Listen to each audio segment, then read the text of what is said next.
The moment Daniel Mercer saw the video, he didn't breathe. He forgot how. Standing in the dim light of his downtown Seattle office with the glow of his laptop reflecting off the glass walls like a silent accusation, the city skyline behind him pulsing with indifferent life, while his own carefully constructed world began to fracture from the inside. Because on the screen, paused at exactly 7 seconds, was his wife, Olivia, laughing in a way he hadn't seen in months, her hand resting on the chest of another man. A man Daniel recognized immediately, not because he was famous, but because he worked 2 floors below Daniel, as the newly appointed CFO of Mercer Development Group, a company Daniel had inherited, fought to modernize, and nearly lost once already. His fingers hovered over the keyboard, trembling slightly, as if pressing play again would somehow make the scene change. But it didn't, because reality rarely offered that kind of mercy. And when he finally let the clip run, the laughter turned into something quieter, more intimate, the kind of conversation that doesn't belong in boardrooms or public restaurants, but in whispered corners of betrayal. And Daniel's jaw tightened as he leaned back slowly, the leather chair creaking under the weight of a man, realizing that control, his most valued currency, was slipping through his fingers. And the worst part wasn't even the betrayal itself, but the timing, because tomorrow morning he was scheduled to present a land acquisition proposal to the city council, a deal that would determine the future of his company and the legacy his father had built brick by brick, and now all he could think about was the way Olivia had leaned into another man, as if Daniel had already been erased from her life. The office door opened quietly, and without turning, Daniel said, "You're early," his voice steady in a way that surprised even him, because he knew who it was before she spoke. And Olivia's heels clicked softly against the polished floor as she stepped inside, carrying the faint scent of citrus perfume that used to feel like home but now felt like evidence. And she said, "I figured you'd still be here," her tone casual, practiced. But Daniel didn't respond immediately, instead letting the silence stretch just long enough to become uncomfortable. Then he rotated the laptop slowly toward her, and the moment her eyes landed on the screen, something in her posture shifted just slightly, but enough. And Daniel watched that shift like a forensic analyst, cataloging every micro-expression, every flicker of denial or calculation. And she exhaled, a small sound, almost a laugh but not quite, and said, "Where did you get that?" Which told him everything he needed to know, because it wasn't a denial, it wasn't outrage, it was damage control. And Daniel finally stood, moving around the desk with deliberate calm, hands in his pockets, as if approaching a negotiation rather than a confrontation. "That's your question?" he asked quietly, tilting his head. And Olivia crossed her arms, defensive now, but still composed. Still Olivia, the woman who had once charmed investors and disarmed critics with the same effortless smile. "Daniel, you don't understand what you're seeing," she said, and he almost laughed, a dry, humorless sound that echoed faintly in the glass enclosure. "No, I think I understand exactly what I'm seeing," he replied, stepping closer, his voice dropping just enough to make the air between them feel heavier. "What I don't understand is how long it's been happening." And there it was, the first crack in her composure, a brief hesitation before she answered, "It's not what you think." And Daniel shook his head slowly, looking down for a moment, as if collecting himself, then back at her, eyes sharper now. "That line doesn't work when there's video, Olivia," he said, and she turned away, pacing toward the window, staring out at the city as if searching for an exit that didn't exist. And for a second, neither of them spoke, the silence thick with years of shared history now being rewritten in real time. And Daniel thought about the early days, the late nights planning their future, the promises that had seemed unbreakable, and he felt something inside him shift, not explode, not collapse, but rearrange itself into something colder, more precise. "Who sent it?" he asked finally, and Olivia glanced over her shoulder, hesitation again. "I don't know," she said, and Daniel's lips pressed into a thin line, because that answer, too, was a kind of truth, just not the one he needed. "Well, someone wanted me to see it," he said, moving back toward his desk, picking up his phone and scrolling through the anonymous message again, the timestamp, the lack of identifying information, the deliberate angle of the footage, which means, "This isn't just about us," he continued, almost thinking out loud now. And Olivia turned fully, watching him with a mix of concern and something else, fear, maybe, or realization. "Daniel, please," she said, softer now, stepping closer. "We can talk about this." And he looked up, meeting her eyes, searching for something, remorse, honesty, anything. But what he found was complexity, layers he hadn't fully seen before, and it unsettled him more than anger would have. "We are talking," he replied, his tone even. "And what I'm hearing is that my wife is involved with my CFO, and someone is recording it and sending it to me on the eve of the most important deal of my career." And Olivia's face tightened. "You think this is about your deal?" she asked, a hint of bitterness creeping in. And Daniel didn't miss it. Didn't miss the way she framed it, as if his priorities were the problem.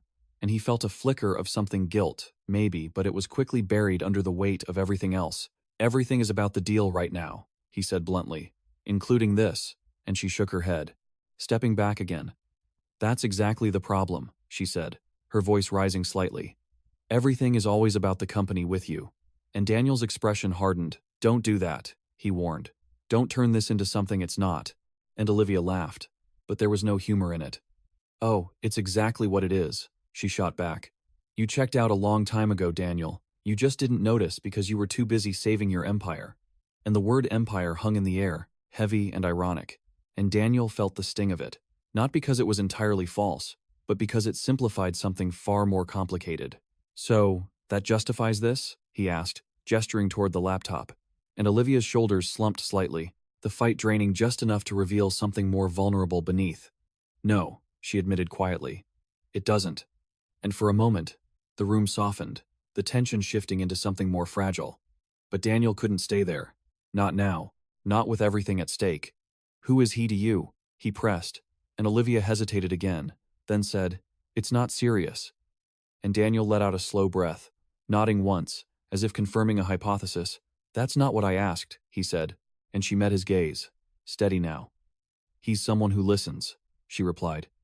And that answer hit harder than anything else because it wasn't about passion or impulse.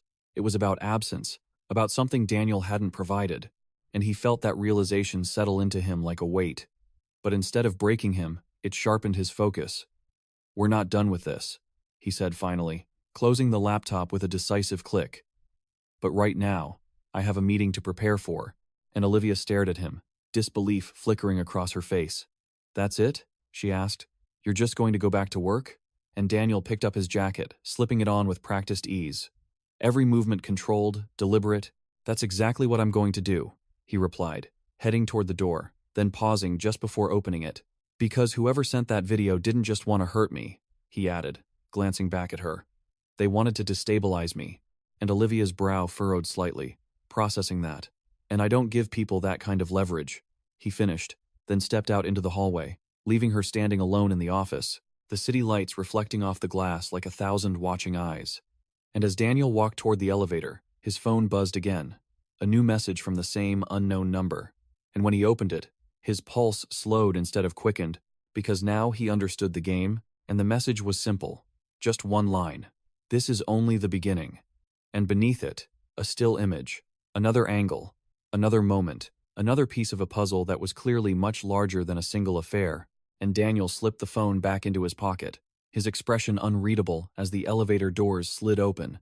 Because whatever was coming next, he wasn't going to meet it as a victim, but as a strategist, even if it meant dismantling everything he thought he knew about his own life. The elevator carried Daniel down in a smooth, mechanical silence that made his own breathing sound intrusive, and he kept his eyes on the brushed steel doors, as if they might reveal something if he stared hard enough. Some hidden seam in the night where the right decision had been waiting for him all along, but all he saw was a dim reflection of a man in a navy suit whose tie had come loose sometime in the last hour, and whose face looked older than it had that morning, not because of the affair, not even because of the message, but because he had the distinct and deeply unpleasant sensation that he had been moved onto someone else's chessboard, without noticing the hand that had placed him there.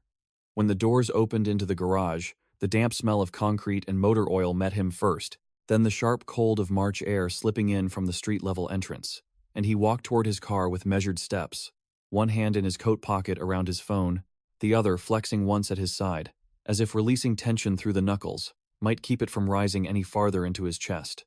And before he even reached the driver's door, he had already made 3 decisions. He would not call Olivia tonight, he would not confront Eric Vaughn in anger, and he would not, under any circumstances, walk into City Hall tomorrow without knowing who stood to profit from his humiliation. He opened the car, slid behind the wheel, and sat there for a moment without starting the engine, surrounded by the soft scent of leather and cedar from the air freshener.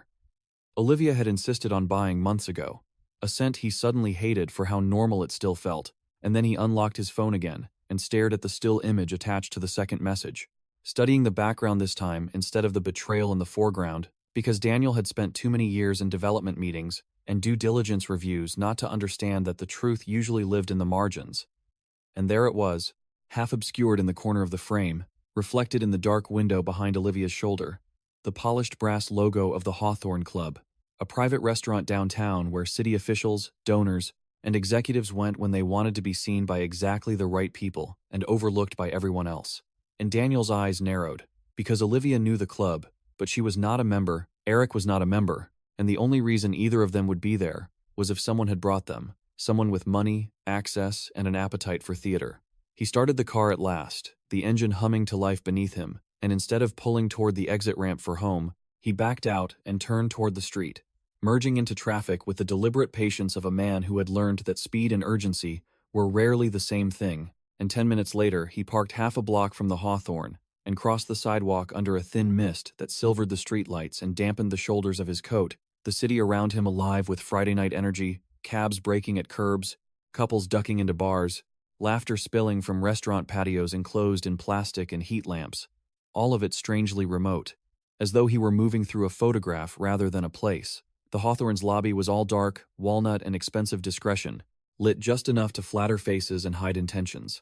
And the hostess behind the stand looked up with immediate recognition, her smile quick and professional. "Mr. Mercer. Good evening." "Evening, Claire," he said, shrugging out of his coat just enough to seem unhurried, his voice calm, even warm, the version of himself that had closed deals and buried grievances in the same handshake. "Busy tonight?" "A little," she said, glancing toward the dining room. "Private event in the back salon. Councilman Reed's fundraiser ran late." Daniel let that settle, without showing anything on his face. Councilman Thomas Reed, Chair of Zoning and Land Use. The same man scheduled to preside over tomorrow's hearing. Daniel offered a faint smile. Of course it did. Claire hesitated, then lowered her voice slightly. "Do you want your usual table?" "No, I'm not staying." He leaned one elbow on the host stand, casual enough to feel harmless. "I just need to know whether Eric Vaughn was here tonight." Her expression flickered, the trained discretion of the place colliding with the authority of a man whose name still mattered in rooms like this. "Mr. Mercer, Claire." He did not raise his voice. He didn't have to. "I'm not asking you for a transcript. I'm asking whether my CFO attended a political fundraiser I wasn't invited to." She swallowed once, glanced toward the bar, then back at him. "He was here," she said quietly. "Not long. About 40 minutes. Daniel nodded once, letting that answer land in its proper place. "With who?" Claire looked uncomfortable now. "He came with Mrs. Mercer." A hard stillness moved through him, not surprise but confirmation, and he forced himself not to respond too quickly. "And who hosted them?" Claire hesitated longer this time. "Councilman Reed greeted them personally." Daniel's gaze shifted past her, toward the corridor leading to the back salon, where a server in black moved silently under low amber light, carrying a tray of half-empty glasses. Reed, Olivia, Eric, the anonymous video, tomorrow's hearing. It was no longer an affair. It was leverage arranged in layers. Daniel thanked Claire with a civility that almost made him hate himself, turned away, and walked toward the bar instead of the door, because leaving immediately would look too much like injury, and injury was expensive. He took the stool nearest the corner, where he could see both the dining room and the hallway, and ordered bourbon neat. The bartender set it down with practiced speed, and Daniel wrapped his fingers around the glass without drinking, watching the ice bucket sweat under the lamp while his mind moved through possibilities. Reed had always been performatively clean, a man who talked about housing equity in public and whispered about donor fatigue in private. Daniel had played along when necessary, fought him when unavoidable, and recently begun to suspect that Reed's sudden skepticism toward the Riverside project had less to do with environmental review than with who else wanted the parcel. But suspicion wasn't proof. Proof had edges. Proof could be shown in court, in boardrooms, in late-night calls to bankers. And if Reed was using Daniel's marriage as a pressure point, the question became whether Olivia knew she was part of a campaign or thought she was simply making private choices inside a dying marriage. That distinction mattered more than he wanted it to. He finally lifted the glass and took a slow sip, the bourbon burning cleanly down his throat. And just as he set it back down, he saw a figure emerge from the corridor, pausing briefly under the light before moving toward the entrance, and Daniel recognized him at once. Councilman Reed, silver-haired and broad in the shoulders, tie loosened just enough to imply a long night of Democratic labor rather than donor entertainment. Reed saw him in the same second, and for the shortest moment surprise broke through the older man's polished instincts, but then it vanished beneath a politician's smile. "Daniel," Reed said, changing direction toward the bar. "I didn't expect to see you here." "That makes two of us," Daniel replied, turning slightly on the stool. "I thought you'd be home rehearsing tomorrow's objections." Reed chuckled, though his eyes stayed alert. "I don't rehearse. I listen." "To donors?" Daniel asked mildly. Reed pulled out the stool beside him but did not sit fully, one hand resting on the back as if he hadn't yet decided how committed to the encounter he wanted to be. "To concerns," he said. "There's a difference." Daniel let a beat pass. "I'm sure there is if you invoice by the hour." Reed smiled again, thinner now. "You seem tense." "Do I?" Daniel asked, finally looking at him directly. "That's interesting. You don't." The older man studied him for a second, recalibrating. "If this is about tomorrow's vote, save it. The record will speak for itself." "Will it?" Daniel asked. "Because I'm starting to think the record and the room are two very different things." Reed's posture shifted by an inch, a subtle stiffening at the shoulders. "Careful, Daniel." "No," Daniel said softly. "You be careful." He set the glass down with deliberate gentleness. "You met with my wife and my CFO tonight in a private room at a club where city business never officially happens. You can appreciate how that might create a certain appearance problem." Reed's face did not change much, but the warmth drained from it. "Your wife is not city business. That depends what she was doing here." Daniel held his gaze. "And with whom?" Reed lowered himself onto the stool at last, the movement unhurried, controlled. "I don't have any interest in your domestic life." "Then stay out of it." "Maybe you should tell that to the people you leave unattended," Reed said. And the line was so smoothly delivered, so polished in cruelty, that Daniel felt his temper surge for the first time that night. A hot pressure behind the sternum, a violent and immediate desire to drive the man's face into the lacquered bar, but he did nothing except breathe once through his nose and tighten his grip on the edge of the stool until the impulse passed. "I came here trying to decide whether you were sloppy or arrogant," Daniel said, his voice quieter now, which made it more dangerous. "I'm relieved to learn it's both." Reed gave a small shrug. "You're emotional. I won't hold it against you." "You should hold something against me," Daniel said. "The possibility that I still know where all the land transfers are buried in this city, the possibility that I start pulling permits, shell LLCs, campaign bundling, consulting fees, every useful thread connected to Riverside, and every other project your friends have tried to move through committee, by pretending they care about neighborhoods they've never walked through in daylight." Reed's jaw tightened. "That sounds like a threat." "That sounds like math," Daniel replied. "You touch my company through my family, and I stop treating your office like a public inconvenience and start treating it like an excavation site." For several seconds, neither man moved. Around them, the bar carried on in low, polished murmurs, a woman laughing at the far end, glassware clinking, a jazz piano track drifting from hidden speakers like an expensive lie. Then Reed stood. "You're making a mistake," he said. Daniel picked up his drink again. "That would imply I've just started." Reed stared at him another moment, then adjusted his jacket and left without another word. And Daniel watched him cross the room, exchange a nod with the hostess, disappear through the front doors into the wet city night.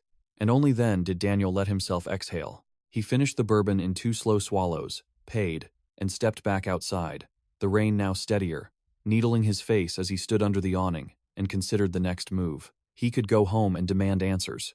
He could call his attorneys. He could wake half the board and start a war before dawn. Instead, he opened his contacts and called one person he trusted to care more about facts than appearances. The phone rang 4 times before a woman answered, her voice rough with fatigue and irritation. "It is 11:30, said Lena Ortiz. "If this is about a donor dinner, I'm sending you my hourly rate doubled." Daniel allowed the ghost of a smile. Lena had been the company's outside investigator once, back when a subcontractor had skimmed union payments, and everyone on the board had wanted the matter handled quietly. She was former Seattle PD, private now, difficult, expensive, and incapable of being impressed. "I need you to look into Thomas Reed," Daniel said, "and Eric Vaughn." There was a pause. "That's a bigger sentence than you usually start with." "It's a bigger night. Are we talking infidelity, fraud, bribery, or your usual real estate adjacent category where nobody uses the word conspiracy until someone finds a burner phone?" Daniel watched headlights smear across the wet street and answered, "I don't know yet." "You always know something." "Reed met with Olivia and Vaughn tonight at the Hawthorne." "You're Olivia?" "Yes." "That's messy. It gets worse." He gave her the broadest outline, not the emotion, just the data. The video, the anonymous texts, the timing, tomorrow's hearing. Lena listened without interrupting, which was how Daniel knew she had gone from mildly annoyed to fully awake. When he finished, she said, "You think someone's trying to pressure you off Riverside? I think they may have already bought the pressure and are now delivering it in installments. And your wife?" That question lodged under his ribs harder than the others. He turned away from the entrance and started walking toward his car, shoes splashing through shallow gutter water, breath fogging briefly in the cold.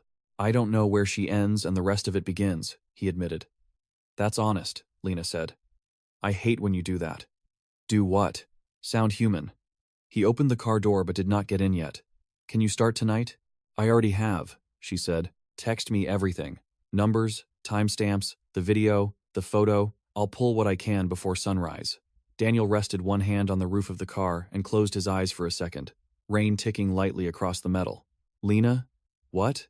Don't use anyone tied to City Hall. Please," she said.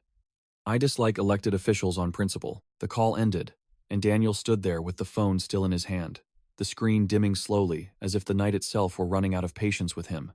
And for the first time since seeing the video, exhaustion pressed into him with real weight, settling in the back of his neck and behind his eyes, because anger could keep a man upright for only so long before the body began asking more primitive questions. How much of your life is real? How much has already been traded away? And what exactly are you willing to destroy to keep from being the last person in the room to understand the deal? He slid into the car at last and drove home through streets glazed with rain and red brake lights, the wipers moving in steady arcs that seemed almost hypnotic. And when he turned into the long circular drive of the Mercer house, the windows were still lit on the first floor, warm yellow behind the bare branches of the dogwood trees, the kind of light that usually signaled welcome, but tonight it looked like a stage set left standing after the actors had gone bitter and strange. And as he entered through the front door, the silence inside was immediate and deliberate. No television, no music, only the faint hum of the refrigerator somewhere deep in the kitchen and the distant ticking of the hall clock his father had bought at auction 30 years earlier, because old men with new money often liked objects that sounded permanent. Daniel hung his coat slowly, water dripping from the hem onto the stone floor. And then he saw Olivia at the far end of the hallway in the library doorway. Barefoot now, still in the same dress, one hand wrapped around a glass of wine she clearly hadn't touched much, and she had the posture of someone who had been standing there for a while, listening for his key in the lock. And when their eyes met, neither of them moved at first, the house holding its breath around them, and Daniel felt the entire night gather itself into the narrow stretch of polished floor between where he stood and where his wife waited. Because whatever happened next would not restore anything, only reveal which damage had already become permanent. She lifted the glass slightly, not in a toast, not even as a shield, just enough to give her hands something to do, and Daniel could see from the way her fingers tightened around the stem that whatever rehearsed composure she had managed to rebuild after he left his office had already started to fray, because waiting in silence is its own kind of punishment, a slow, grinding one, and he wondered how many versions of this conversation she had run through in her mind, while the house settled around her, and the clock kept time like a witness. He closed the front door behind him with measured care, the latch clicking into place far louder than it should have in that stillness, then loosened his cuffs one at a time as he walked toward the library, not because he was tired, but because ritual gave the body something to do when the mind was too crowded, and Olivia watched him approach with her chin slightly raised, as if dignity could still be negotiated here, as if tone alone might determine whether the night became salvage or wreckage. The library smelled faintly of old paper, wood polish, and the peat smoke from the fire she had lit but failed to tend. The flames low now, glowing more than burning, and the room had always belonged more to Daniel than to either of them, lined with first-edition architecture books, zoning binders, and framed black and white photos of half-finished towers his father had once stood beside, with his shirt sleeves rolled up, and a grin too rough to be elegant. Daniel stopped just inside the doorway, glanced at the untouched wine in Olivia's hand, then at the second glass on the side table beside the sofa, also poured, also barely touched, and the sight of that careful symmetry, 2 glasses, 2 positions, a scene prepared in advance moved through him with an odd bitterness. Because even confrontation had been staged for atmosphere. "You waited up," he said. Olivia gave a tired smile that failed before it reached her eyes. It seemed unwise not to. Daniel slipped off his watch and placed it on the mantel with deliberate precision, then unbuttoned his jacket and draped it over the chair near the fire. "You're right," he said. "It would have been." She looked at him for a second. searching for something in his voice, some early sign of rage or collapse. But what she found seemed to unsettle her more. Control, sharpened, and stripped down to function. "Where were you?" she asked. Daniel met her gaze. The hawthorn. Her breath caught almost invisibly, just the smallest interruption in rhythm. But he saw it. "Why?" she asked. And he almost admired the discipline of that one word, how cleanly she delivered it despite the fact that both of them knew the answer. "I wanted to see whether tonight was just an affair," he said, stepping closer to the fire, extending his hands briefly toward the warmth, though he wasn't cold, or whether it came with a guest list. Olivia's shoulders tensed. "Daniel, don't," he said, not loudly, but with enough finality that she stopped at once. He turned from the fire and faced her fully. "You were there with Eric. Councilman Reed hosted you." Olivia stared at him, and for the first time since he'd entered the room, she seemed to abandon whatever script she had been holding. "I didn't know you knew that," she said quietly. "That's becoming the theme of the evening," Daniel replied. He moved to the sideboard, poured himself water instead of whiskey, and drank half the glass in one long swallow before setting it down. "So, let's save time. Why were you with Reed?" Olivia looked down at the wine in her hand, rotating the stem once between her fingers. The firelight caught the gold in her earrings and turned them momentarily bright. "He asked to meet," she said, "through Eric." "Daniel, let that hang." "About what?" "About you." A hollow laugh escaped him before he could stop it. "Of course. Daniel, listen to me." She set the glass down at last and took a step closer, barefoot on the rug, her expression earnest now in a way that felt painfully familiar because it reminded him of the woman he had once believed before trust became a forensic exercise. He said the hearing tomorrow was going badly. He said there were people on the council who were ready to bury Riverside for good. He said there might still be a way to keep it alive if you were willing to compromise. Daniel tilted his head. "Compromise how?" Olivia hesitated. "By stepping back from the parcel nearest the river, by letting the city designate part of it for mixed-income housing and public green space." Daniel stared at her for a second, then laughed again, this time without humor. "That's not compromise," he said. "That's dismemberment with a press release." He said it would save the rest of the project. "And you believed him?" "I believed," she said, her voice tightening, "that something had to change because every conversation in this house, every dinner, every phone call, every waking thought has been about a piece of land for the last 8 months, and you were losing anyway." Daniel's jaw shifted. "So you met with a councilman behind my back." "I met with him because you won't hear anything from anyone unless it comes packaged as a win. And you brought my CFO. Eric said it. Up. There it was again. That name moving through the room like something alive and unwelcome. Daniel looked away briefly, toward the bookshelves, the family photographs, the old brass reading lamp his father had insisted was too ugly to replace, and he tried to sort what hurt from what mattered strategically, but the two kept bleeding into each other, until he no longer trusted the distinction. "Were you sleeping with him before he set it up?" he asked, still looking at the shelf. "Or did that come afterward?" Olivia closed her eyes for one beat, and when he looked back at her, the question had landed exactly where he intended. "That's cruel," she said. "It's specific," Daniel replied. "There's a difference." She folded her arms, not defensive this time, but as though trying to keep herself physically intact. "After," she said. "Not long after." Daniel nodded once. He had wanted the truth and now found it almost useless in his hands. "How long?" "A few months. Define a few." "Since December." He inhaled slowly through his nose. "December. Christmas at Aspen, with the board chairman and his family. New Year's in Napa, with Olivia laughing beside him in photographs he suddenly wanted to burn. The charity gala, where Eric had stood 20 feet away, taking notes and pretending not to exist. Daniel sat down at last in the leather chair beside the fire. Not because he needed comfort, but because standing made the room feel too much like an interrogation chamber, and sitting made it feel marginally more human. "Did you love him?" he asked. Olivia's face tightened as though she had expected every other question except that one. "No," she said after a moment. "I don't know." Daniel looked up sharply. "Those are not the same answer." "I know." Her voice softened. "I know." The fire popped quietly, sending a brief shift of orange light across the ceiling, and outside, somewhere beyond the library windows, rain moved through the trees with a soft, persistent hiss. Daniel rubbed a thumb along the edge of the chair arm, feeling the worn grain in the leather where his father used to rest his hand. "What did Reed really want?" he asked. Olivia frowned. "I told you." "No. You told me what he said. I'm asking what he wanted." She looked at him, and he saw the moment she understood that the conversation had moved beyond infidelity into terrain she was less prepared for. He wanted access, she said slowly. He wanted to know whether you were desperate enough to deal. And I told him you were proud enough to burn the whole thing first. Daniel almost smiled despite himself. That sounds more like me. Yes, she said, and for a second sadness displaced everything else in her face. It does. They sat with that for a moment, the room full of history so dense it felt almost material, and Daniel realized with a strange, cold clarity that the grief between them was not dramatic in the way movies promised. No shattered glass, no screaming, no dramatic exits, just two intelligent people standing inside the ruins of a long misread marriage and trying to decide which pieces had ever been load-bearing.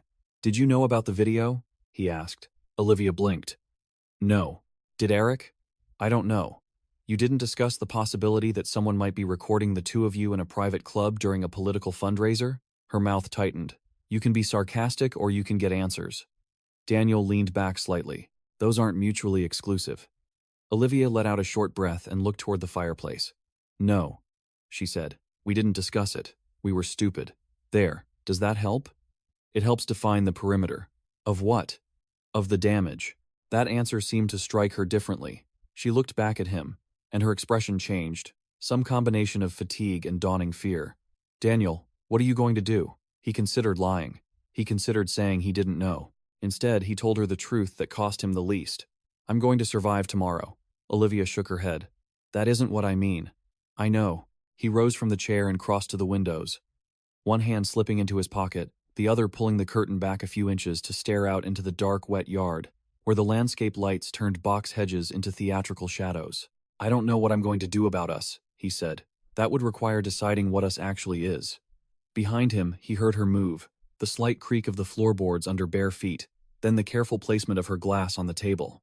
I never meant for this to become. She stopped, searching for the word. Strategic? Daniel supplied without turning around. Corrupt? Cruel. He looked back over his shoulder. Cruelty usually starts as convenience. Olivia flinched, and he hated that a part of him was pleased by it. I know you think I'm the villain here, she said. I think you made a series of choices, he replied. Villain is a luxury word. It lets people sound important when they're just weak. Her eyes brightened, not quite tears yet, but near enough that the effort of holding them back showed in her mouth. You really know how to make sure there's nothing left, don't you? Daniel, let the curtain fall back into place. That depends, he said, on whether there was something left before tonight. She stared at him, and then, unexpectedly, she laughed once, a small, fractured sound that held more despair than amusement. There it is, she murmured. Your father. Daniel went still. Careful. Why? Because he's dead? She asked, anger breaking through at last. Because no one in this family says the obvious thing out loud? He trained you to win every room and distrust every tenderness. He taught you that affection was something people used when contracts weren't ready yet. Daniel's face hardened, though inside something older and more bruised shifted under the blow, because she was not entirely wrong, and that made the attack feel indecently intimate. My father built something real. He built a company, Olivia said. You turned it into a religion. The words cut cleanly, and for a second he could not answer. Because the worst accusations are the ones that sound absurd until they don't. He walked back toward the sideboard, slower now, and poured himself more water, though his hand was less steady than before. You should go upstairs, he said finally. Olivia stared at him. That's it? No, Daniel said. That's mercy. Don't confuse it with the rest. She seemed about to argue, then stopped, perhaps hearing something in his voice that told her how close to the edge of his control he actually was. She picked up neither glass, only stood there for another second, as if waiting for him to look at her in some new way, with longing or anger or even hatred, anything warmer than the cold assessment he had settled into, but he didn't.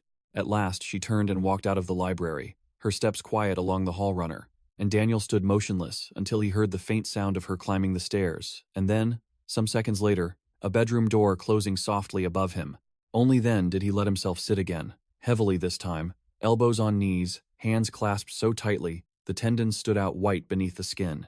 The house seemed larger without her presence in the room, emptier and yet more pressurized, as if every object carried some residue of what had just been said. He looked at the fire, at the collapsing bed of coals, and thought of December, of all the rooms he had entered confident in structures he did not realize were already compromised.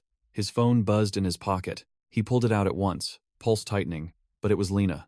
A text first. Check your email. Then another. You're not going to like this. Daniel opened the message she had forwarded, an internal calendar invitation obtained from somewhere she had not yet explained, and stared at the subject line. Riverside Alternative Redevelopment Framework.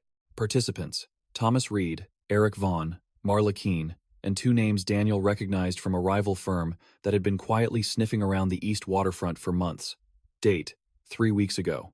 Attached notes: preliminary valuation scenarios contingent on leadership transition at Mercer Development Group. Daniel read that last phrase twice, then a third time, not because the words were unclear, but because his mind resisted their order.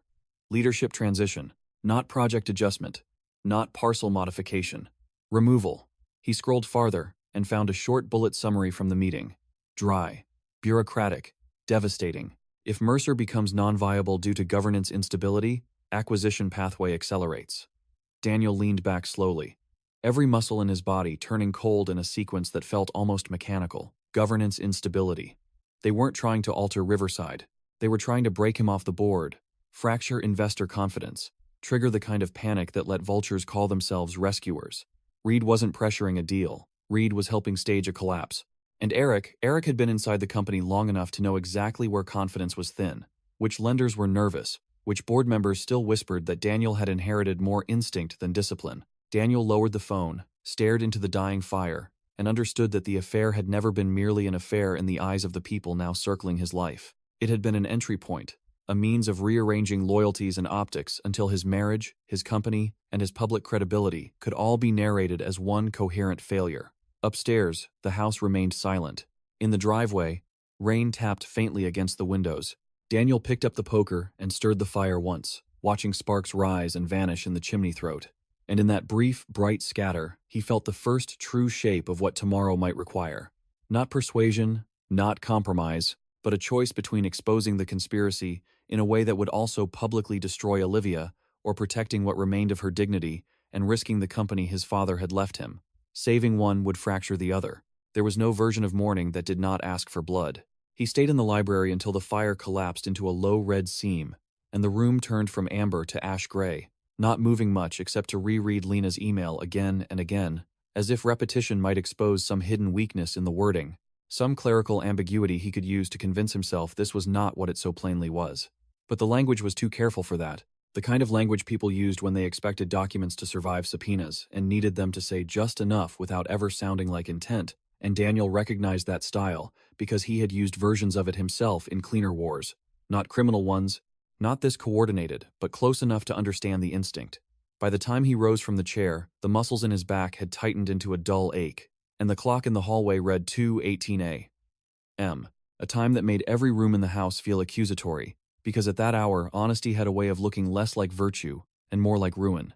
And as he walked upstairs, he did so quietly, not to spare Olivia, but because noise would have implied indecision, and he had already made one choice even if he had not admitted it aloud. He would not go into City Hall as the man they had designed for public consumption, agitated husband, compromised executive, proud heir cornered by scandal. He would go in as a demolition crew with manners. The bedroom door stood partly open, the light inside off except for the lamp on Olivia's side of the bed, left on low, warm against the dark, and when Daniel stepped into the room he saw at once that the bed had not been used. Olivia was sitting in the upholstered chair by the window in a robe, knees drawn slightly together, one hand under her chin, staring out at the rain as though sleep had passed over her without recognition. She turned at the sound of him and straightened, not startled, just resigned. "You're still up," she said softly. Daniel loosened his tie and draped it over the dresser. "Apparently so are you." Neither of them moved much after that. The room was full of familiar objects that had suddenly become evidence of a life harder to define than either of them had expected. The silver-framed vacation photos, the unread novels on Olivia's nightstand, Daniel's cuff links in a small walnut tray, the faint trace of her face cream in the air mixing with rain dampness from the cracked window. He unbuttoned his shirt collar and stood by the foot of the bed, looking not at her, but at the chair beside her, the one where he used to sit when they spoke late into the night, before their marriage became mostly logistics and interruption. "I got more information," he said. Olivia watched him carefully. "About Reed?" "About all of it." He finally met her eyes. 3 weeks ago, there was a meeting about Riverside. Reed, Eric, Marla Keene, 2 representatives from Halbrecht Urban Partners. Her face changed at the last name. "Halbrecht?" she repeated. "They've wanted that corridor for years." "Yes." "What kind of meeting?" Daniel let out a breath through his nose. The kind that includes phrases like leadership transition and governance instability. Olivia stared at him, and he could see the meaning reach her in pieces. First confusion, then disbelief, then a kind of horror that looked cleaner than guilt, and therefore more dangerous to him emotionally. "No," she said. "No, Daniel, I didn't know that." He leaned one shoulder against the dresser. "I believe you." The words surprised both of them. Olivia blinked. "You do? About this part?" He looked down briefly, then back at her. "I think you were useful. I don't think you were fully informed." She stood then, robe falling straight to the floor, arms wrapping around herself as though the temperature had suddenly dropped. "Eric told me Reed wanted to find a compromise because the vote was turning," she said, speaking faster now, assembling memory against panic. "He said if I could get you to soften your position on the waterfront edge, Reed might help save the rest of the deal. He said the council was tired of fighting you. He said—" She stopped. Daniel waited. "He said you were becoming isolated," she finished quietly. Daniel gave a small nod. That part was true. Olivia shook her head. "No, not like this. I mean, maybe with the board, maybe with investors, but not—" She broke off again and pressed her fingertips to her forehead. "My God." Daniel watched her, and because he had loved her once in a way that had felt invulnerable, he could still tell when her fear was performative and when it was not. This wasn't performance. This was retrospect changing shape around her in real time. "When did you first realize Eric was lying to you?" he asked. Olivia lowered her hand. "I didn't," she said. And then, with more bitterness, "Not until now, apparently." He considered that, then asked the harder question. "Did you ever give him anything?" She frowned. "What do you mean?" "Anything from inside the company. Schedule details, investor names, lender concerns, board politics. Things you heard from me, saw on calls, read in passing. I'm not asking whether you meant to. I'm asking whether you did." Olivia's lips parted, then closed. She looked away toward the rain-streaked window. "Maybe," she admitted after a long pause. "Not documents, never documents. But conversations, yes. General things. Things I didn't think mattered." Daniel absorbed the answer in silence, feeling each word settle into a separate place inside him, not because it shocked him, but because it completed the logic of the trap with such ordinary human carelessness. Pillow talk, marital overflow, a comment at breakfast, a bitter remark after a board dinner. The easiest leaks were never dramatic. They were intimate. "What things?" he asked. Olivia's shoulders tensed. "I told him you were worried about the Vashon pension fund backing out. I told him one board member thought the cost overruns were becoming radioactive. I told him Reed had more influence over zoning than you like to admit." She swallowed. "And I told him you were under more pressure than you let people see." Daniel looked down at the carpet, at the faint pattern of blue-gray lines woven into cream, and for a second, he was not in the bedroom at all, but at the breakfast table months earlier, answering Olivia distractedly, while reading 2 emails at once, trusting proximity in the careless way married people often do when they forget that love and access are not the same thing. "Enough," he said. Olivia stopped. "Daniel."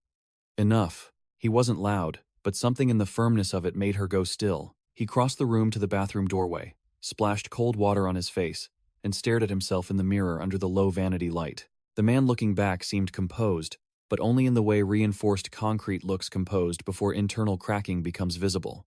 When he returned, Olivia had not moved. "What happens tomorrow?" she asked. "That depends on how much proof Lena can hand me before 9.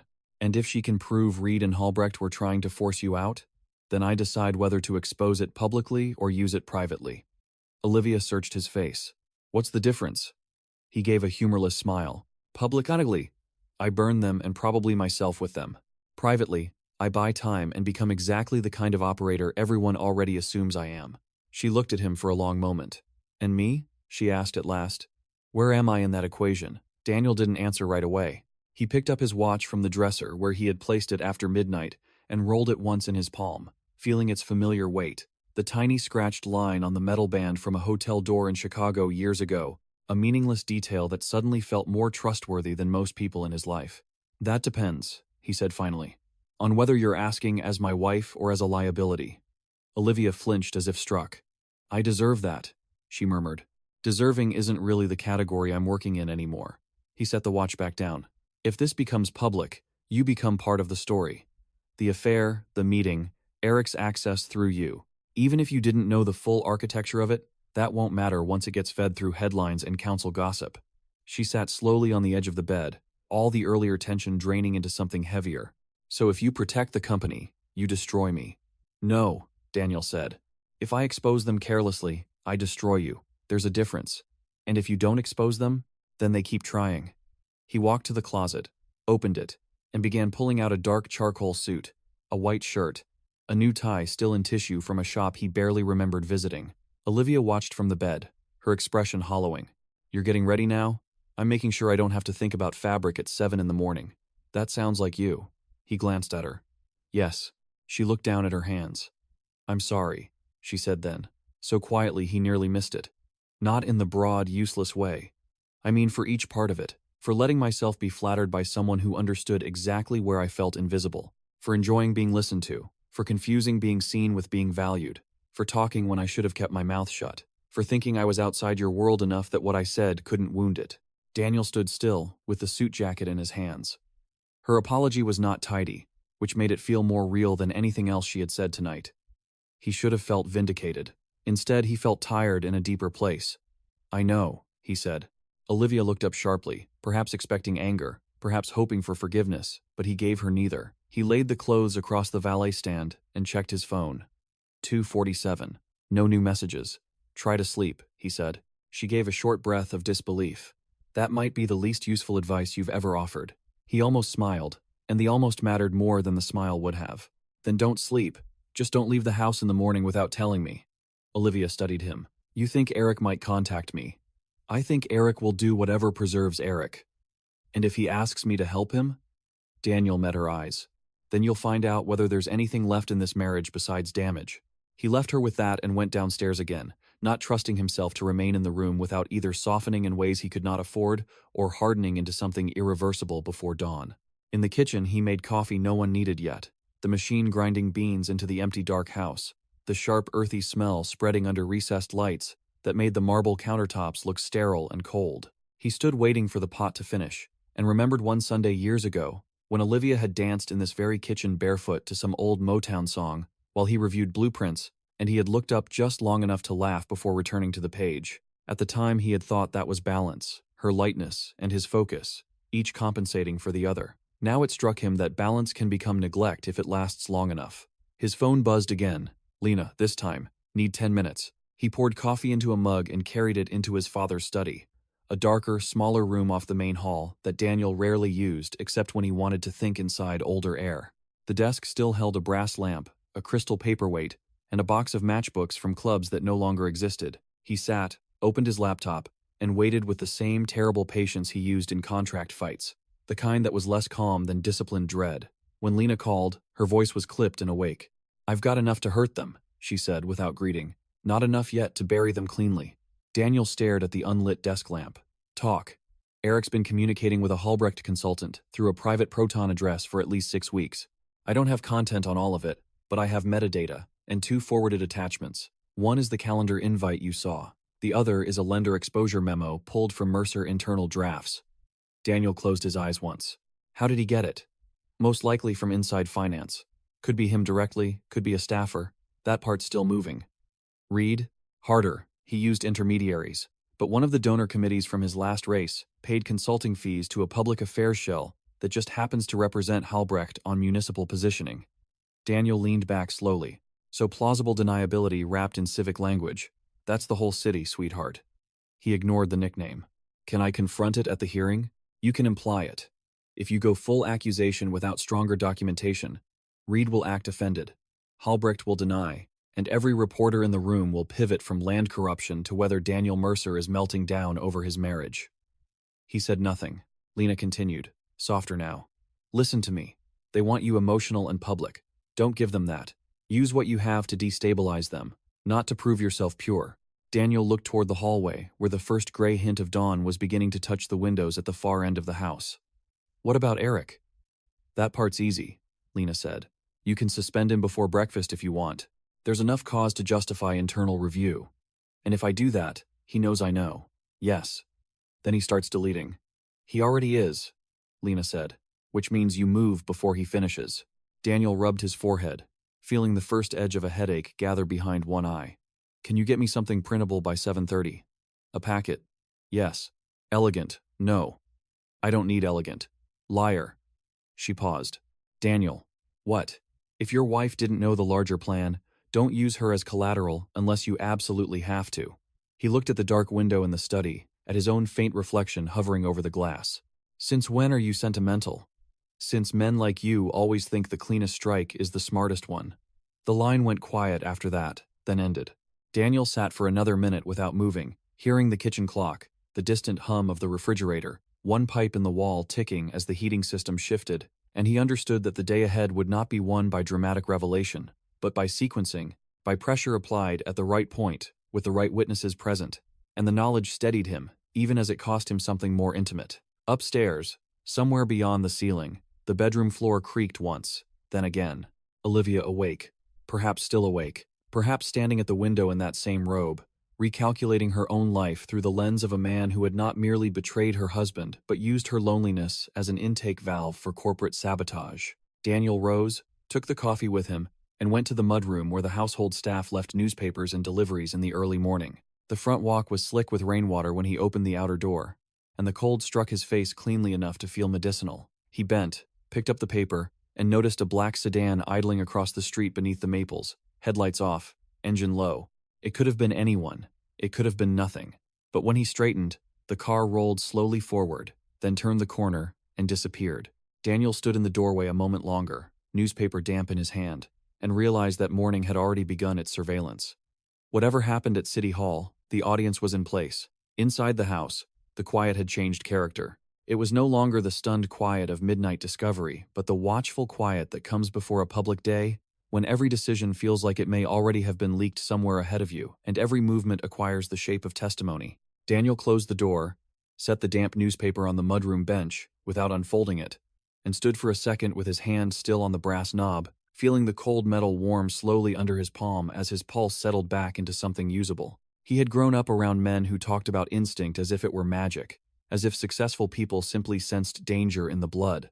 But what Daniel had learned, mostly from his father and partly from surviving him, was that instinct was often just pattern recognition wearing the vanity of mystery. A sedan idling across the street before dawn, in a neighborhood where drivers usually knew exactly where they were going, was not nothing. It was either surveillance or theater, and either way it meant someone expected him to behave predictably. He disliked that more than the fear itself. He walked back through the kitchen and found Olivia at the far end of the room, still in the robe, hair pulled back loosely now, both hands wrapped around a mug she had likely filled without tasting. She had changed from last night's brittle posture into something quieter, but no less fragile. There were dark crescents under her eyes. She looked at him, then toward the front of the house. "Someone out there?" she asked. Daniel poured the cold remainder of the coffee pot into the sink and started fresh without answering right away.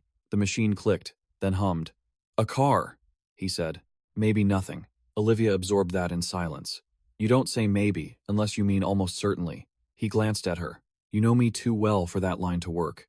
She gave a faint, exhausted exhale that might once have become a laugh. Apparently not well enough. The coffee grinder started up, filling the kitchen with its harsh mechanical churn. Daniel leaned one hand on the counter and waited for it to stop before speaking again. "If Eric contacts you this morning, you tell me before you answer." Olivia set her mug down slowly. "He won't." "You don't know that." "No," she said, meeting his eyes. "I know him now." Daniel considered that.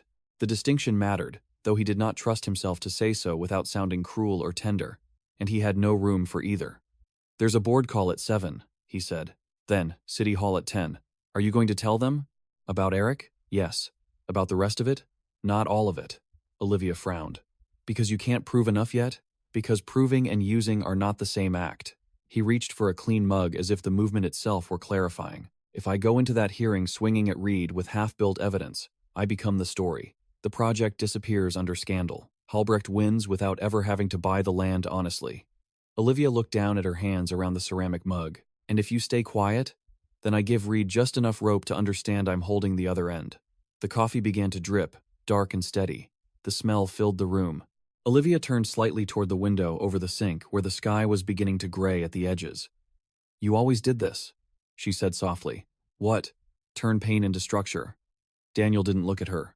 "It's either that or let it become weather." There was another silence after that, longer and less hostile than the ones the night had produced. It was the silence of two people who had run out of efficient lies and were left only with observation. Upstairs, the pipes shifted as the heat came on. Somewhere in the wall, a relay clicked. The ordinary sounds made everything worse. Olivia finally asked, "What happens to Eric if you suspend him?" Daniel lifted the mug, watched the steam rise, and answered without drama. "He'll panic, which is useful, and if he thinks I'm the reason, then he was always going to use you last." Olivia shut her eyes briefly. "That sounds right." Daniel sipped the coffee, too hot, and felt the heat settle low in his throat. Did he ever talk about leaving the company? Not directly. She frowned, searching backward. He used to say Mercer was trapped in an older model, that the board wanted someone less dynastic. Daniel's mouth tightened around the word. Dynastic. His word, not mine. "I know." She hesitated. He said sometimes a company needs a crisis to modernize. Daniel set the mug down more carefully than necessary. Of course he did. That line stayed with him after he left the kitchen, following him into the study where the first draft of Lena's packet had landed in his inbox just after 6. He printed it but page by page. The home office machine feeding out evidence with the bland impartiality of office equipment. Calendar invitation, consultant shell records, donor committee payments, email metadata, the lender memo showing internal drafts had moved outside company walls. He arranged the pages on the desk in separate stacks, then recombined them into a cleaner order, his fingers moving with the steadiness of habit while his mind kept circling. One question he had not yet answered honestly, not whether he could survive the day, but what survival would cost him afterward. The board was not sentimental. The board liked strength, but only the kind that protected valuation. If he exposed too much, he risked confirming their worst private suspicions, that Daniel Mercer was brilliant in conflict, but incapable of containing collateral damage. If he exposed too little, Reed and Halbrecht would read restraint as weakness and keep pressing.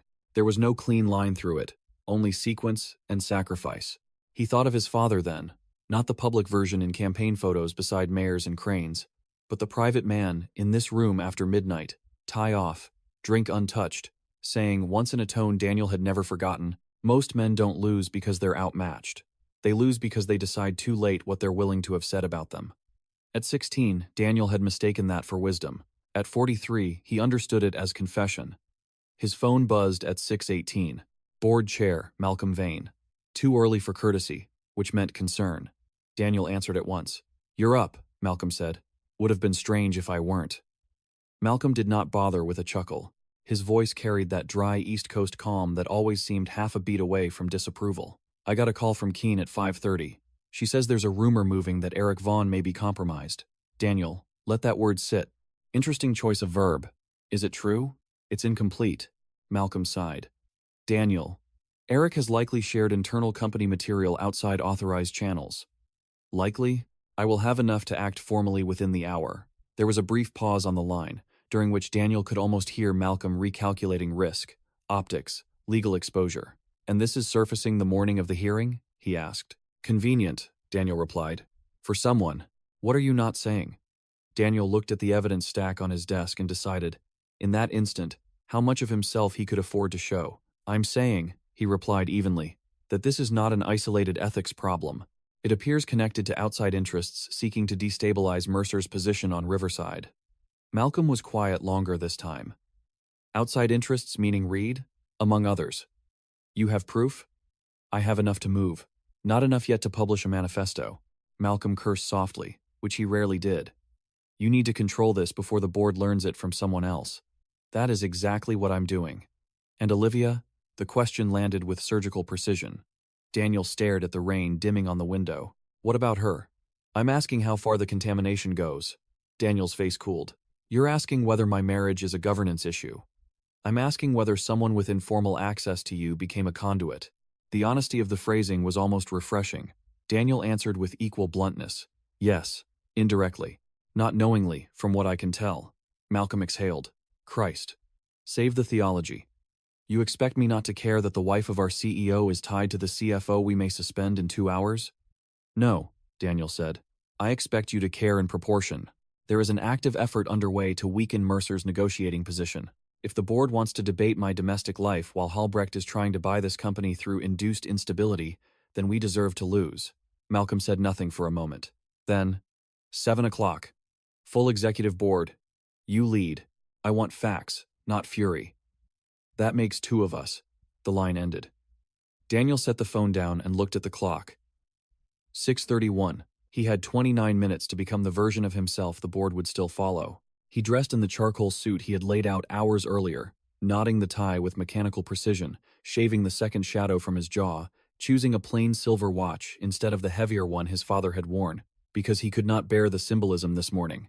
In the mirror, he looked composed enough to reassure outsiders, which irritated him because it meant the face still worked, even when the structure beneath it had cracked. When he came downstairs, Olivia was in the foyer in a dark wool coat over a simple navy dress, hair pinned back, no visible jewelry except her wedding ring, which Daniel noticed immediately and then wished he hadn't. "You're going somewhere," he said. "With you?" she replied. He stopped on the last stair. "No, Daniel, no." She came 2 steps closer, keeping her voice low and controlled. "If Eric sees me there, it changes what he does. If Reed sees me there, it changes what he assumes you know. This is not theater casting. Everything today is theater casting." The answer was sharp enough to earn a stillness from him. She went on, more carefully. "I'm not asking to stand beside you. I'm asking not to be hidden in the house, like a secret everyone already suspects." Daniel looked at her fully then. The coat was practical, understated. The face beneath the minimal makeup was tired but deliberate.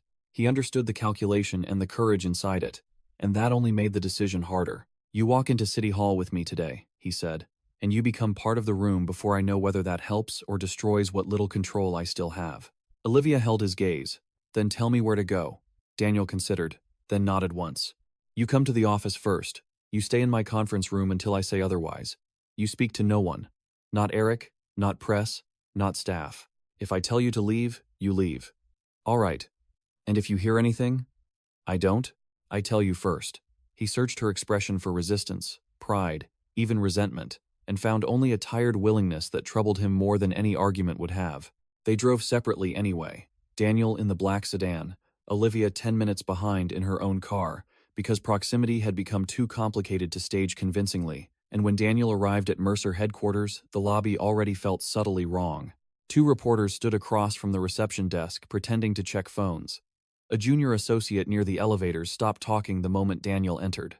At the security turnstiles, Karen from legal intercepted him with a folder in hand, and anxiety disguised as efficiency. "We've locked Eric's access pending your call," she said under her breath as they walked.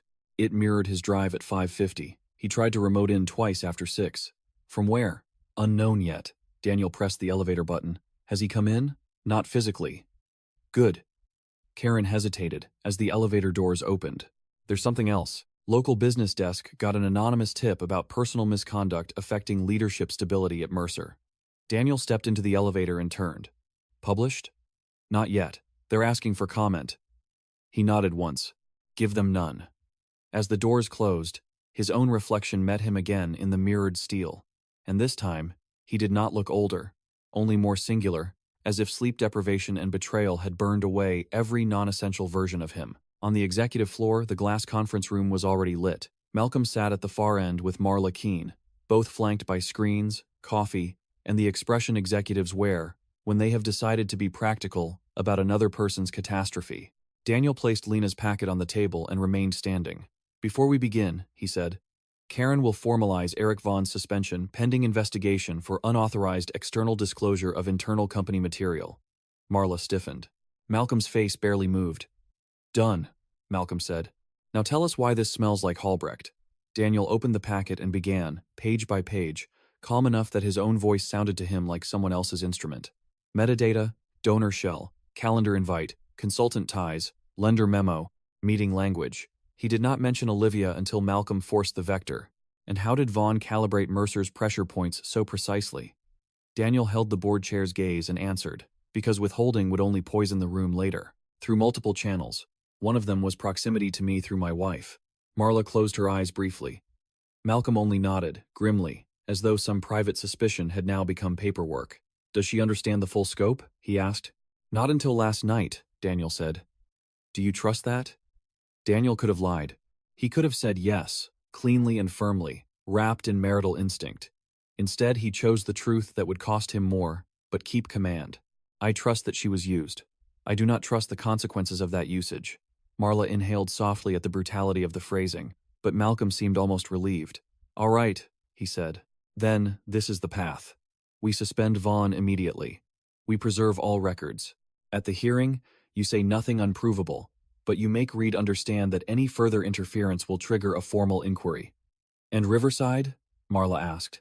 Daniel looked down at the map packet under the evidence stack, the parcel lines so neat they almost disguised the greed moving underneath them. Riverside survives today only if I look unshakable. Malcolm folded his hands. Can you? Daniel thought of the video, the library, the donor room, the idling sedan. Olivia standing in his foyer wearing the ring he no longer knew how to interpret. Yes, he said. He did not know whether it was confidence or discipline, and by now the distinction had become academic. Karen entered then and handed Daniel a slip of paper. Eric is downstairs, she said. He's demanding to see you before anything formal is sent. Daniel read the note, set it down, and looked at Malcolm. Perfect. Malcolm's brow lifted. You want him in here? Daniel shook his head. No, I want him exactly where he is, waiting long enough to understand the architecture has changed. He closed the packet, straightened it against the table edge with both hands, and for the first time that morning felt the day narrow into the part that mattered. The hearing, the board, Reed, Halbrecht, the press, Olivia, all of it, would turn now on sequence. Eric had arrived before the story broke publicly. That meant fear had outrun strategy. Fear made people sloppy. Daniel lifted his eyes to the glass wall beyond the conference room, down through the atrium to the lobby far below, where a man in a dark overcoat was pacing in tight controlled lines near reception, small at this distance but unmistakable even in posture. Eric had come in person because he still believed proximity could rescue him. Daniel knew better.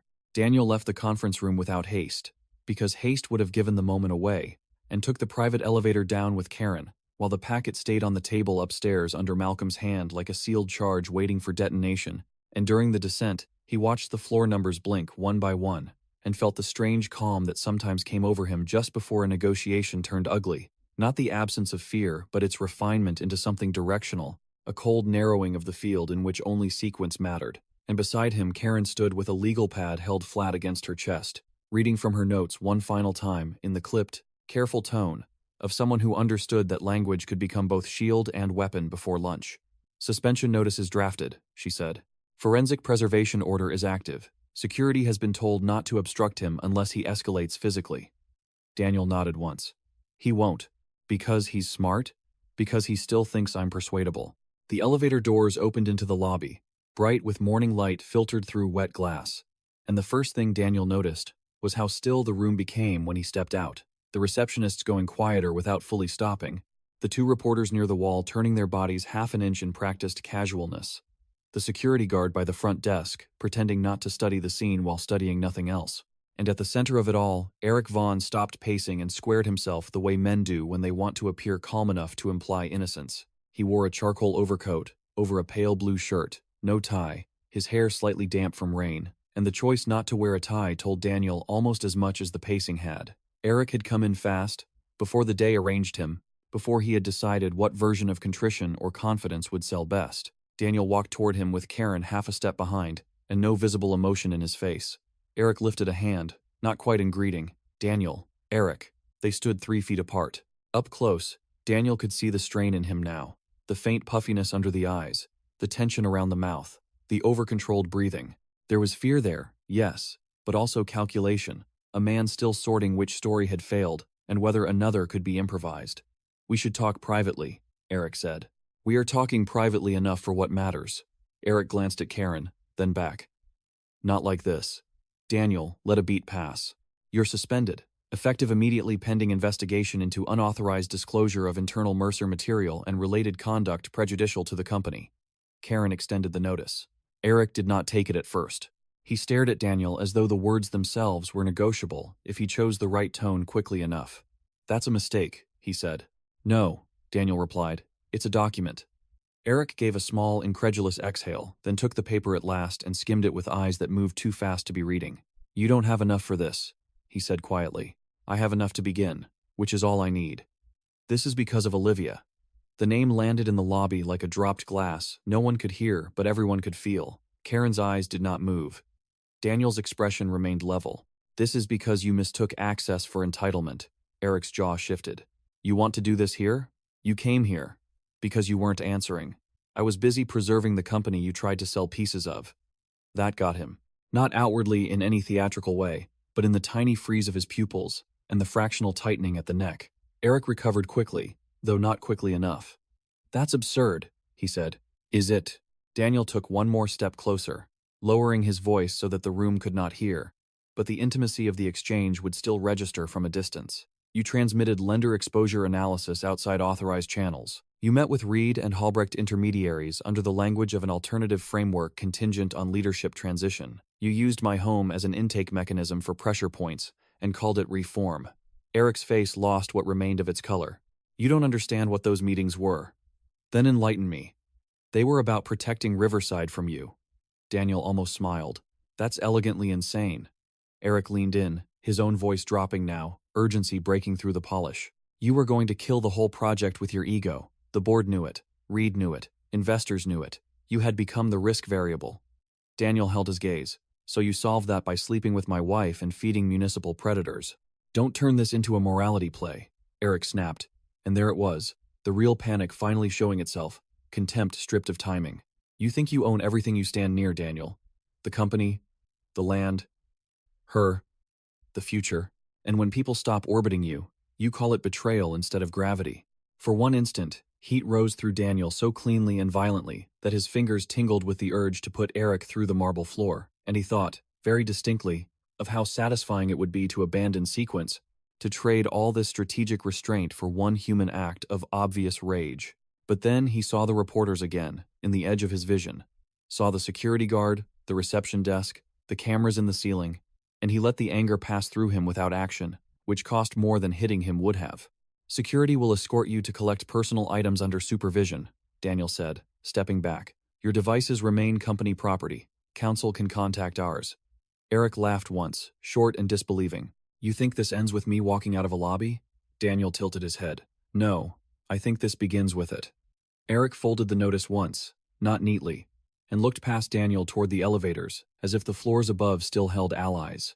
"Reed will bury you today," he said. "Maybe," Daniel replied. "But you won't be helping him." That line landed. Eric saw then, truly saw, that the architecture had shifted beyond improvisation. Fear sharpened into resentment. "Olivia chose me," he said softly, cruelly, gambling on the last available knife. Daniel felt it hit, felt the instant reflex to make it matter, and denied him that too. "No," he said after a beat. "She chose being seen. You just happened to be standing there." Karen signaled security. Two guards approached with the polite firmness of men trained to make humiliation procedural. Eric stared at Daniel another moment, searching for some evidence of injury he could still claim as victory, and finding less than he wanted, he let the guards take his elbow and turn him toward the elevators. He did not resist, which somehow made the scene feel uglier, not cleaner, and Daniel watched until the doors closed on him before turning away. One of the reporters moved in immediately. "Mr. Mercer, is there an executive misconduct issue affecting the Riverside hearing?" Daniel did not slow as he crossed the lobby. "Mercer Development doesn't comment on personnel matters." "Has Councilman Reed requested changes to the project in exchange for support?" Another called. Daniel paused only long enough to look toward them, with a calm that made the question seem slightly amateur. "Today's hearing concerns land use and public interest. I look forward to discussing both." Then he kept walking, Karen beside him, his heartbeat steady now in that strange post-confrontation way where the body finally realizes violence has been postponed, but not canceled, and as they entered the garage elevator, she said, "You enjoyed that more than was healthy." Daniel stared at the closing doors. "No, you're lying. I'm efficient," he said, and she gave him the faintest look of disgust, which in Karen was often a form of respect. On the executive floor, Olivia was waiting in the smaller conference room exactly where he had left her, seated at the end of the table with her coat still on, hands folded, untouched water glass in front of her, and when he stepped in, she stood at once, reading his face with the desperate precision of someone who knew outcomes could arrive there before they reached language. "He came in," Daniel said. "I suspended him." Olivia's lips parted. "Did he say anything?" Daniel closed the door behind him. "Enough." "About me?" "Not in any way that improves your morning." She looked away, then back. Did he deny it? Only in the superficial sense. Olivia lowered herself into the chair again, as though her knees had briefly stopped being reliable. "I want to ask if he cared about me," she said after a moment, voice flat with self-contempt. "But I already know what kind of question that is." Daniel remained standing. He could have lied kindly. He could have said that deception and affection sometimes coexist, that people are mixed and weak and not reducible to their worst use of one another. Some part of that was probably even true. But truth had become too expensive to decorate. He caroled about usefulness, he said. Olivia nodded once, hard, absorbing the blow because it matched the shape of what she had already begun to understand. I needed to hear it, she said. No, Daniel replied. You needed it not to be true. That's different. She looked at him for a second, and in her face he saw the exhaustion of a person watching self-deception die in daylight. What do you need from me now? She asked. Daniel checked the time. 42 minutes to City Hall. Nothing public, he said. Stay here until the hearing starts. Karen will keep phones away. If Reed or anyone tied to him contacts you, save everything. Olivia hesitated. And after? Daniel looked at the rain on the glass beyond her shoulder, the gray city lifting into morning as if none of this mattered outside a few rooms and a few names. After is a later country, he said. I don't have a map yet. Her eyes brightened briefly. Not enough to fall. That sounds like almost kindness. Don't romanticize my triage. He left before the conversation could grow softer and therefore more dangerous, gathered Malcolm and Marla in the hall, and rode with them to City Hall through traffic thickened by rain and commuters, and the ordinary stubbornness of urban mornings. No one spoke much in the back seat. Malcolm reviewed talking points on a tablet. Marla kept checking her phone and muttering about press inquiries. Daniel watched the city pass in wet fragments, scaffolding wrapped in white plastic, buses seeing at corners, coffee drinkers huddled under awnings, construction crews in reflective vests moving through puddles around projects that had names before they had walls. He thought of land the way his father had taught him to think of it, not sentimentally, but materially, as pressure translated into shape, as argument made physical. Riverside had never been just a parcel. It was proof that the company could still build something consequential without becoming a museum to Mercer men. The irony that he might save it only by becoming more like his father was not lost on him. At City Hall, the press line had thickened. Cameras waited in the rotunda. Staffers moved too quickly with folders and coffee, which was how government signaled seriousness to itself. Reed stood across the corridor near the chamber doors, speaking to two aides. Tie perfect again, expression restored to civic concern. And when he saw Daniel arrive, the older man's body gave almost no sign of reaction, except the slightest pause in one hand, but Daniel saw it. Good. They entered the chamber under the public mural and wood-paneled ceiling, where so many local moral performances had been staged over the decades, and Daniel took his seat at the witness table with Malcolm on one side and outside counsel on the other. The audience benches were half full already. Neighborhood activists, trade reps, junior reporters, curious staff, and the species of local donor who treated municipal conflict like dinner theater with tax consequences. Reed called the hearing to order in the tone of a man who wanted everything to sound procedural, even when it was predatory.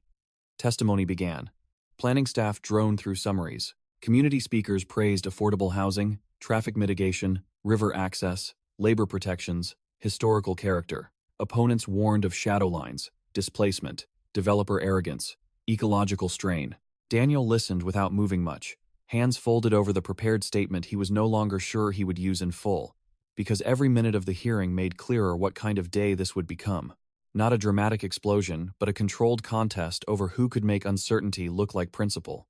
When Reed finally recognized him to speak, the room shifted perceptibly, pens lifting, cameras tightening, bodies leaning forward.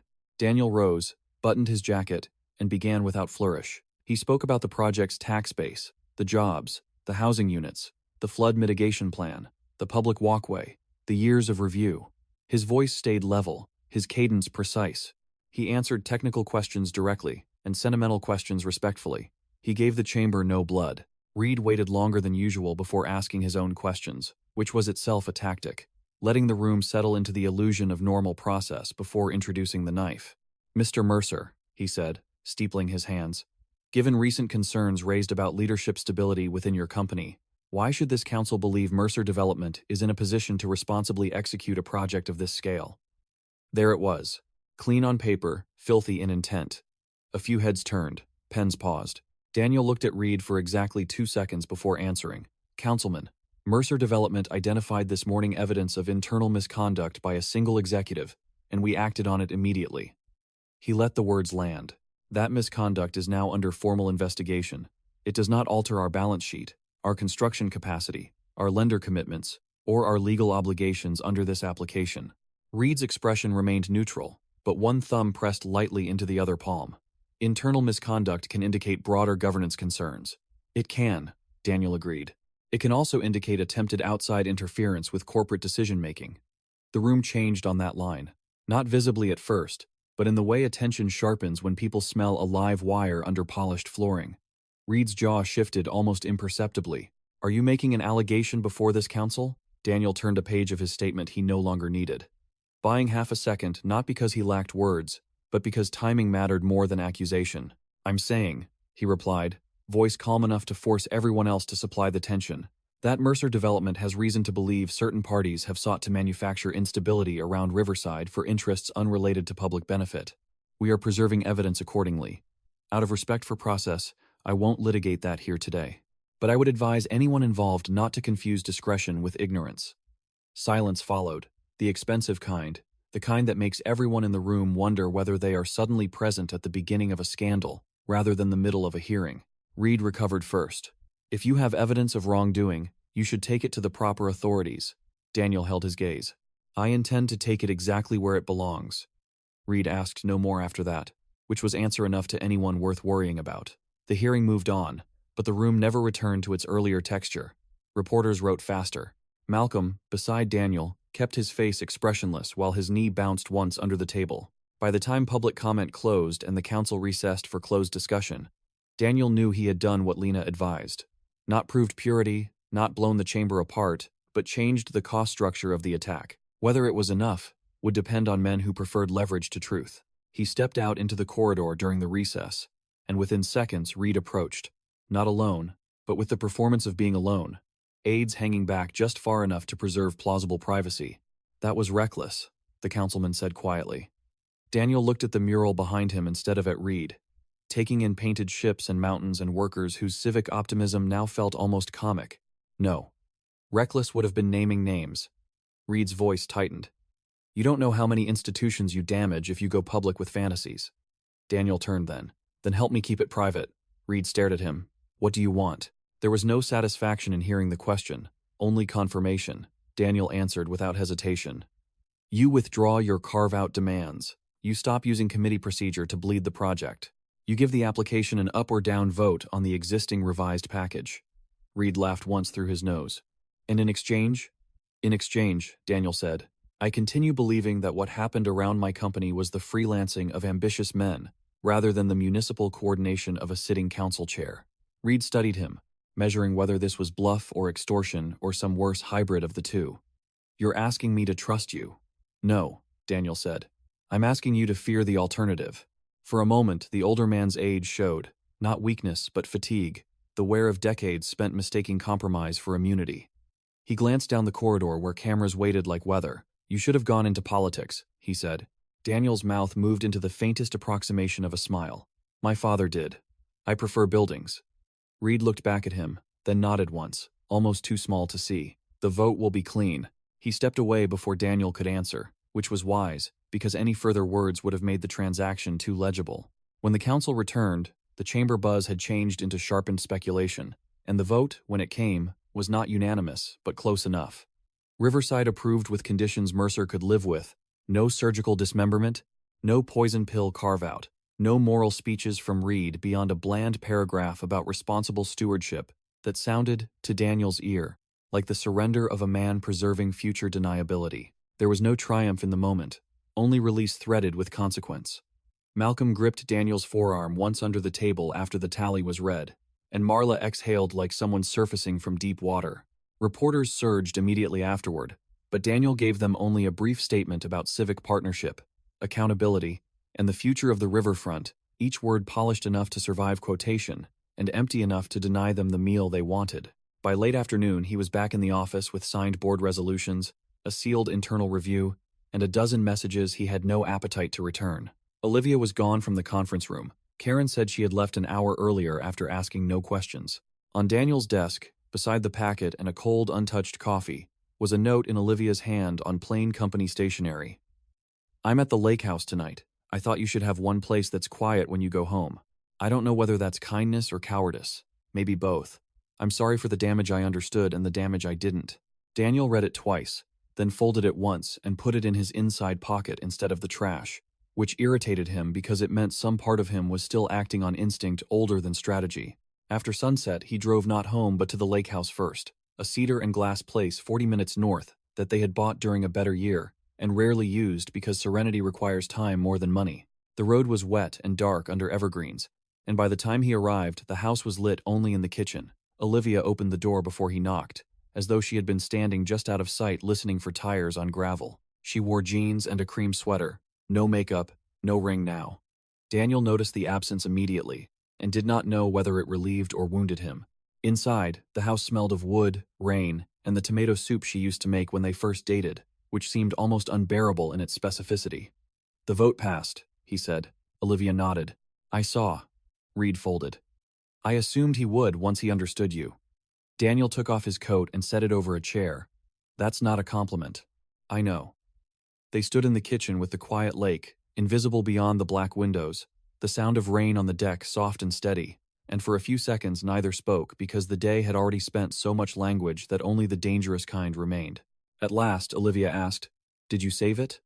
Daniel looked at her, at the tired plainness of her face, at the caution with which she held her own body, as though any sudden movement might shatter the evening. "I saved the project," he said. "That is not the same thing." She absorbed that and looked down. "What happens to us?" she asked. Daniel thought of the boardroom, the hearing, Eric's face in the lobby, Reed's tiny nod in the corridor, the note in his pocket, the empty house she had spared him. Perhaps out of guilt, perhaps love, perhaps habit. "I don't know," he said. And this time the answer was not evasive.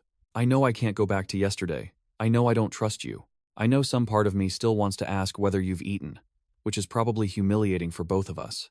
I know if we try to make a decision tonight, we'll confuse shock with wisdom." Olivia nodded slowly, tears finally gathering but not falling yet. "So what do we do?" "We stop pretending a single sentence can settle it." He moved to the window and looked out at the dark line where the lake met sky. "You stay here for now. I go home. The lawyers will handle Eric. The board will handle itself. And when the noise drops enough for honesty not to sound like strategy, we talk again." A tear slipped then, and she wiped it away with the heel of her hand almost impatiently. "That sounds awful," she whispered. Daniel kept his eyes on the black water. "Yes. And fair. Probably." She gave a small, broken laugh. "I hate when you're fair. It feels colder than anger." He turned toward her then. Anger would have been easier. Olivia met his gaze through the remnants of tears, and something like recognition passed between them. Not reconciliation, nothing that generous, but a shared understanding that what remained was real, precisely because it was insufficient. She stepped back, giving him room to leave without performance. Daniel took his coat, paused at the door, and looked once more at the woman he had loved, the woman who had betrayed him, the woman who had also, in the final accounting of this day, been used by men who understood loneliness as an instrument. He could not simplify her, and that was part of the punishment. "Lock the door after me," he said. Olivia nodded. "Drive carefully." He almost smiled at the banality of it, the exhausted human reflex toward care after a day built on damage, and then he left.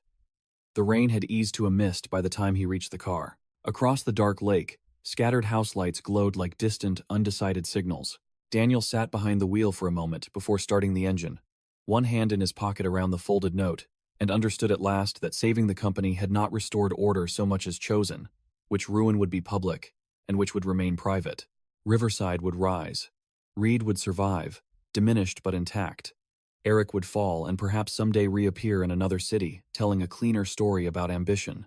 Olivia would remain neither innocent nor easily condemnable. And Daniel, driving back through the wet dark toward a house that was his and no longer home, would carry the project, the victory, and the fracture together, because there had never really been another way to keep what mattered without breaking what was closest.